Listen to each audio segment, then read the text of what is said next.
Salut à tous, aujourd'hui je suis au nord de Sydney en Australie et je vais vous montrer tout de suite des plantes carnivores qui poussent juste à côté d'un chemin. Tombé sur un énorme spot de Drosera pygmée.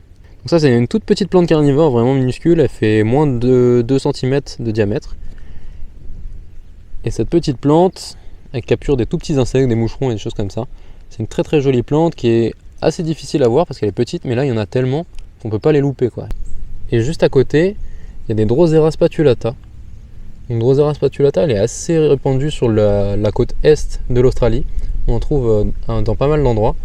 Et donc là, il y a un petit spot où il y en a vraiment pas mal. Il y a plusieurs centaines d'individus. Et on est vraiment au bord du chemin. Là, vous pouvez voir un individu qui est assez gros quand même.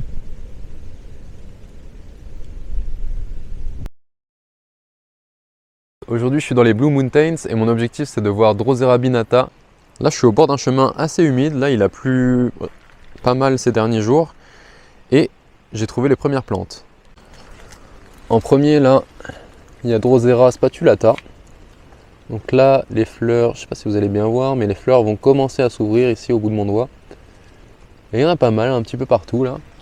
Donc ça pousse sur une espèce de roche, dans la matière organique en fait qui s'accumule sur le bord de la roche. Il y a un peu de mousse aussi, elle pousse dedans. Et il y en a pas mal. Il y a des jolies fleurs du tricularia là, comme vous pouvez le voir. Il y a celle-ci. Et il y en a pas mal ici. Vous pouvez le voir. Il y en a partout. Donc elle pousse plutôt vraiment en bas du rocher, là où il y a le moins de lumière. Et pour finir, il y a Drosera binata qui est là. Là c'est la forme, si je dis pas de bêtises, multifida, avec les feuilles comme ça qui se divisent en plusieurs morceaux. Là il n'y en a pas beaucoup, il n'y a que 2-3 pieds qui sont pas très développés. Je vais essayer de voir un petit peu plus loin s'il y a des colonies un petit peu plus importantes, mais c'est déjà sympa de trouver ces 3 espèces au même endroit. Là il y a encore pas mal de Drosera spatulata tout le long de la roche. Elle pousse quasiment à la verticale.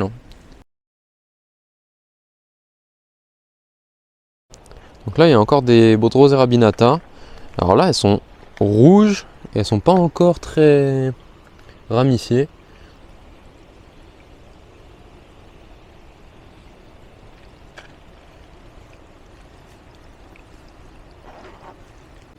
Donc là on a encore pas mal de Drosera spatulata.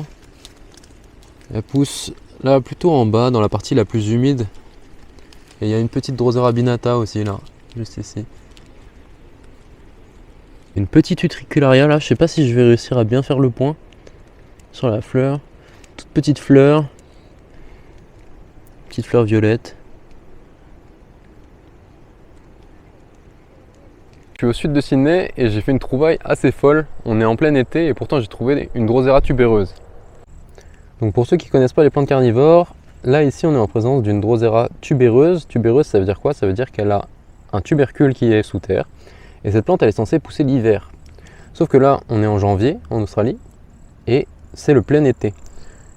Donc je suis assez chanceux de voir ça, mais c'est pas normal quand même. C'est une plante qui est censée être en dormance en ce moment, mais la météo ces dernières semaines, là ça fait 3 semaines qu'il pleut, 3 semaines, un mois qu'il pleut et que les températures sont plus fraîches. Donc je pense qu'elle a réussi à faire son cycle quand même, en poussant assez vite. Et là ça va être compliqué à vous montrer, mais au bout de mes doigts, il y a aussi des nouvelles petites rosettes qui commencent à sortir.